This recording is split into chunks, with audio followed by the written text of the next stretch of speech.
Hey guys, new episode में आपका स्वागत है। एपिसोड की स्टार्टिंग में दिखाया जाता है जो ब्रश लिंगयुन के पास होता है वो ब्रश लिंगयुन की उंगली में से ब्लड अपने अंदर सोख रहा होता है। लिंगयुन उसे देखते हुए कहता है अगर मेरी जगह कोई आम इंसान होता वो तो डर जाता और तुरंत मर जाता, क्योंकि वो ऑर्डिनरी पर्सन शायद ही उसने अपनी लाइफ में कभी ऐसी चीज़ होती हुई देखी होगी। मेरे लिए एक बात अच्छी है, मैंने टेरिबुलेशन पीरियड में कल्टीवेशन किया था जिसमें बहुत सारे ऐसे घोस्ट थे जो ब्लड को सोखते थे।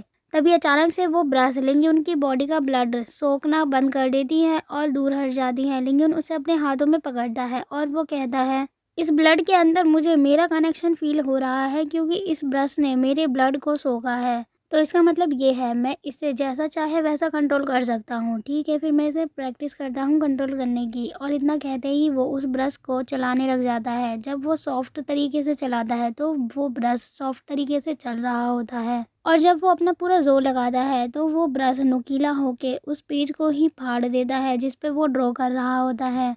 लिंगयुन उस ब्रश को देखता है और कहता है इसका मतलब ये है तहसील मैन पे जो ब्रश यूज़ किया जाता है वो यही ब्रश है और इससे हम दुश्मनों के ऊपर भी अटैक कर सकते हैं जब ज़रूरत होगी, एक नुकीला वेपन बनाकर। लिंगयुन कहता है ठीक है, ये अच्छी बात है, अब मैं इस ब्रश से फ्यूचर में ज़रूर प्रैक्टिस करूँगा। और वो उस ब्रश को खुद ही चलते हुए देखता है। और इसके बाद दिखाया जाता है शाम के 7 बजे होते हैं। लिंगयुन अपनी प्रैक्टिस कर रहा होता है स्विमिंग करके। वहाँ पर बहुत सारी लड़कियाँ भी होती हैं जो ऑलरेडी स्विमिंग कर रही होती हैं। इसके बाद दिखाया जाता है रात के 10 बज चुके होते हैं। लिंगयुन दौड़ रहा होता है और इसके बाद दिखाया जाता है रात के 1 बज चुके होते हैं। लिंगयुन आग जलाकर बैठकर प्रैक्टिस कर रहा होता है और अब सुबह के 5 बज चुके होते हैं। लिंगयुन प्रैक्टिस करने के बाद अपनी आंखें खोलता है और कहता है अब मुझे 3rd लेवल की प्रैक्टिस करनी होगी। तभी लिंगयुन जहाँ पर बैठकर प्रैक्टिस कर रहा होता है उस रिवर को देखता है और कहता है ठीक है, अब मुझे अपने आप को चेक करना पड़ेगा कि मैंने अब तक किस तरीके की प्रैक्टिस की है। इतना कहते ही लिंगयुन अपने पैर को पानी के ऊपर रखता है और लिंगयुन की बॉडी से स्पिरिचुअल एनर्जी बाहर निकल रही होती है। लिंगयुन उस रिवर को क्रॉस कर लेता है और दूसरी ओर पहुंच जाता है। लिंगयुन पीछे की ओर देखता है और कहता है मैंने इस पूरे रिवर को क्रॉस कर लिया अपनी स्पिरिचुअल पावर की मदद से। ये मेरे लिए अच्छी बात है कि मैं अब एक नए लेवल पे हूँ, लेकिन मेरी जो स्पीड थी वो पहले से काफ़ी ज़्यादा अच्छी नहीं है और इसीलिए मुझे अपनी स्पीड को बढ़ाने के लिए और कल्टीवेशन करना होगा। मैं अपने आप से वादा करता हूँ कि मैं डेफिनेटली अपनी सेम मिस्टेक दोबारा से नहीं दोहराऊंगा और अच्छे से प्रैक्टिस करूँगा। वैसे अब मैंने कुछ ज़्यादा ही प्रैक्टिस कर लिया है तो अब मुझे नहीं करनी चाहिए, क्योंकि मैंने वैसे भी जैस्मिन को प्रॉमिस किया है कि मैं कोई भी क्लास को छोड़ूंगा नहीं और पूरी क्लास अटेंड करूँगा। इसके बाद हमें मंडे मॉर्निंग का सीन दिखाया जाता है लिंगयुन के हाई स्कूल का। लिंगयुन अपनी क्लास की ओर जा रहा होता है। पीछे से कुछ लोग उसे देखकर बातें करते हैं और वो कहते हैं यही है ना वो लिंगयुन, ये तो बहुत ज़्यादा शांत लग रहा है, शायद इसे कुछ भी नहीं पता कि हमारे स्कूल में क्या चल रहा है। लिंगयुन उनकी बात को सही से नहीं सुन पाता, उन लोगों को पीछे मुड़कर देखने लग जाता है।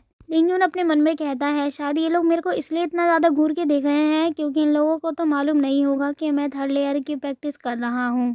इसके बाद क्लास का सीन दिखाया जाता है। क्लास में स्टूडेंट बात करते हुए कहते हैं तुम लोगों को पता है लिंगयुन और काओसेन दोनों एक साथ थे और उनकी फ़ोटो भी बहुत ज़्यादा अच्छी आई है। दूसरा बंदा कहता है हाँ तुम ठीक कह रहे हो, वैसे भी लिंगयुन ने काओसेन का लेग पकड़ा हुआ था। और कुछ लोग और बात करते हुए कहते हैं वो लोग तो एक दूसरे को किस भी कर रहे थे। वहीं एक और बंदा कहता है नहीं, वो लोग एक दूसरे को किस तो नहीं कर रहे थे, लेकिन वो दोनों एक दूसरे के बहुत ज़्यादा पास थे और दोनों ने एक दूसरे को हक कर रखा था। और इसके बाद दिखाया जाता है क्लासरूम के अंदर जैंगलिंग और काओसेन दोनों साथ में बैठे होते हैं। जैंगलिंग कहती है काओसेन तुम्हें पता है सोशल मीडिया पे तुम्हारी और लिंगयुन की जो साथ में फ़ोटो है वो किसी ने अपलोड कर दी है और वो पूरे स्कूल में वायरल हो गई है, सब लोग तुम्हारे बारे में ही बात कर रहे हैं। काओसेन कहती है हाँ इंटरनेट पे मैंने वो फ़ोटो देखी है। जैंगलिंग कहती है तुम चिंता मत करो, मैं उसे ढूंढ लूँगी जिसने भी वो फ़ोटो अपलोड की है। काओसेन कहती है अरे रहने दो, वैसे भी वो फ़ोटो कितनी ज़्यादा अच्छी लग रही है हमारी। जैंगलिंग कहती है हे तुम ये क्या कह रही हो। जैंगलिंग काओसेन को देखते हुए कहती है इसका पॉइंट ऑफ व्यू अचानक से लिंगयुन की ओर कैसे चेंज हो गया। तभी जैंगलिंग सामने की ओर देखती है, सामने से लिंगयुन आता है। वहीं काओसेन जैसे ही लिंगयुन को देखती है वो अपने फेस को एक बुक से कवर कर लेती है। लिंगयुन उनकी सीट के पास आते हुए उन दोनों को गुड मॉर्निंग कर रहा होता है। जैंगलिंग तो उसके गुड मॉर्निंग का रिस्पॉन्स करती है, लेकिन काओसेन उसे इग्नोर करने की कोशिश करती है। तभी जैंगलिंग काओसेन से कहती है तुमने लिंगयुन को गुड मॉर्निंग विश क्यों नहीं किया, तुम उसे इग्नोर क्यों कर रही हो। काओसेन कहती है आखिर मैं उसे ग्रीट क्यों करूं जब मुझे उससे कुछ काम ही नहीं है। जैंगलिंग कहती है अच्छा ऐसी बात है, अगर कोई लिंगयुन के पास कोई दूसरी गर्ल लिंगयुन के पास आएगी तो तुम्हें जेलसी फील नहीं होगी क्या। काउसन कहती है ये कैसे पॉसिबल है, लिंग यून के पास सिर्फ उसकी सिस्टर जैस्मिन ही आ सकती है, उसके अलावा कोई और गर्ल उसकी लाइफ में भी नहीं आएगी। तभी लिंग यून की क्लास के दरवाजे के पास एक लड़की आती है और वो कहती है क्या लिंग यून की क्लास यही है। वो लड़की बहुत ज़्यादा सुंदर होती है और वो लड़की वही होती है जिसकी जान लिंग यून ने बचाई होती है। लिंग यून के सभी क्लासमेट को वो लड़की बहुत ज़्यादा ब्यूटीफुल लगती है और वो कहते हैं कि ये तो बहुत ज़्यादा सुंदर है, ये लिंग यून को ढूंढ रही है। वो लड़की क्लास के अंदर एंटर करती है। जैंग लिंग उसे देखकर कहती है कि ये लिंग यून को क्यों ढूंढ रही है। तभी लिंग यून उसे देखता है और वो अपनी सीट पे से खड़ा होता है। वो कहता है मैं यहीं पर हूँ। इतना कहते ही लिंग यून उस लड़की से मिलने के लिए अपनी क्लास से बाहर चला जाता है। लिंग यून के क्लासमेट झाँक कर देखने लग जाते हैं। वो लड़की लिंग यून को एक बैग देते हुए कहती है इसमें तुम्हारा कोट है जो तुमने मुझे दिया था, वो गंदा था तो वो मैंने धो दिया और तुम्हारी आईडी भी इसके अंदर ही होगी।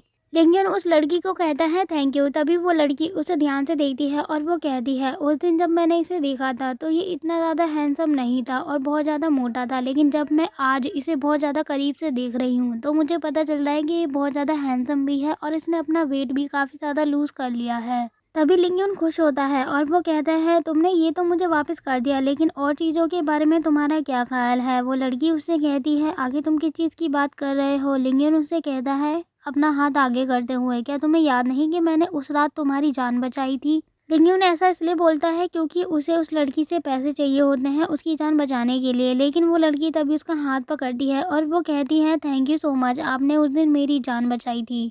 लिंग यून उसे ये सब करते हुए देखकर काफ़ी हैरान हो जाता है और वो कहता है आखिर ये क्या कर रही है। तभी वो रोते हुए कहता है तुम्हें याद नहीं, तुमने उस दिन कुछ ज़्यादा ही पी ली थी या फिर तुमने नोटिस ही नहीं किया था। मैंने उस दिन ग्लासेस पहने हुए थे और तुम्हें नहीं पता वो ग्लासेस मेरे लिए कितने ज़्यादा इंपॉर्टेंट है। अब वो मेरे पास नहीं है, वो मेरी मॉम ने मुझे बर्थडे प्रेजेंट दिया था। लेकिन उनकी बात को सुनकर वो लड़की थोड़ी सी उदास हो जाती है और वो कहती है मुझे माफ़ करना, उस दिन मैंने कुछ ज़्यादा ही ड्रिंक कर ली थी इसीलिए मुझे ये सब याद नहीं। तभी लिंग यून उस लड़की के पास आता है और वो कहता है चलो हम फालतू की बात बंद करते हैं और काम की बात करते हैं। उस दिन मैंने तुम्हारी जान बचाई थी तो इसीलिए उसके बदले में तुम्हें मुझे कैश देना होगा। लिंग यून की बात सुनते ही वो लड़की कहती है मुझे आज बहुत से काम है तो इसीलिए मैं तुम्हें अपना कॉन्टैक्ट नंबर दे देती हूँ, तुमसे मैं बाद में निपटूंगी और तुम्हारा जो भी हिसाब है वो हम बाद में देखेंगे। इतना कहते ही वो वहाँ से कॉन्टैक्ट नंबर देकर जाने लग जाती है। लिंग यून पीछे खड़ा होता है और उसे जाते हुए देख रहा होता है। बाकी के लोग आपस में बात करते हुए कहते हैं इस लड़की ने लिंग यून को अपना कॉन्टैक्ट नंबर दिया, वाह क्या बात है लिंग यून की। तो वहीं लिंग यून अपने मन में कहता है वैसे तो मुझे इसके कॉन्टैक्ट नंबर की ज़रूरत नहीं थी, लेकिन इसने मुझे वो दे दिया। मुझे तो बस इसकी लाइफ बचाने के बदले पैसों की ज़रूरत थी, लेकिन वो ये पता नहीं क्यों नहीं समझ पा रही। इसके बाद नेक्स्ट सीन दिखाया जाता है एक पीरियड लग के ओवर भी हो जाता है और काउसन से जैंग लिंग कहती है काउसन तुम्हें क्या लगता है उस लड़की के बारे में, तुम क्या सोचती हो, वो लिंग यून को कैसे जानती होगी। काउसन कहती है मुझे कैसे पता होगा, मैं थोड़ी ना उससे जानती हूँ और वैसे भी हमने तो उस लड़की को आज ही देखा था, पता नहीं लिंग यून उससे कहाँ और कैसे मिला। तभी अचानक से दरवाजे से एक और लड़की आती है, वो भी काफ़ी ज़्यादा खूबसूरत होती है और वो आकर कहती है क्या लिंग यून की यही क्लास है। जैंग लिंग उस लड़की को देख के काफ़ी ज़्यादा सरप्राइज हो जाती है और वो कहती है एक और लड़की, वो भी लिंग यून को ही ढूंढ रही है। जैंग लिंग कहती है लगता है आज तो लिंग यून बहुत ज़्यादा लकी है, एक के बाद एक फीमेल उससे मिलने के लिए आ रही है। वहीं काउसन जब उस लड़की को देखती है तो उसे बहुत ज़्यादा गुस्सा आ रहा होता है। तभी लिंग यून उसके सामने आता है और वो कहता है हाँ मैं ही हूँ लिंग यून, आखिर तुम्हें मुझसे क्या काम है। वो लड़की अपना नाम बताते हुए कहती है मेरा नाम रोज़ी है और जिसकी तुमने जान बचाई थी वो मेरे ग्रैंडफादर है। उस रोड एक्सीडेंट में मेरे दादाजी तो पूरी तरीके से घायल थे और तुम नहीं होते तो वो मारे जाते, तो इसीलिए मैं तुम्हें यहाँ पर थैंक यू बोलने आई हूँ। थैंक यू सो मच, तुमने मेरे दादाजी की जान बचाई। लिंग यून उसकी बात को सुनकर कहता है अच्छा तो तुम वो हो, और वो अपने मन में कहता है चलो ये अच्छी बात है कि ये मेरे पास खुद ही आ गई। मुझे तो लग रहा था कि मेरी किस्मत बहुत ज़्यादा बेकार है, लेकिन इतनी ज़्यादा ख़राब भी नहीं है। अब ये लड़की यहाँ पे आ चुकी है, इसके दादाजी की जान मैंने बचाई है तो इसके बदले मैं इससे पैसे कमा सकता हूँ। और इसके साथ ही एपिसोड यही खत्म होता है। थैंक्स फॉर वॉचिंग गाइस, और कमेंट में बताएं आपको ये वीडियो कैसी लगी। अगर आप इसका नेक्स्ट एपिसोड देखना चाहते हैं तो प्लीज़ सब्सक्राइब करिए।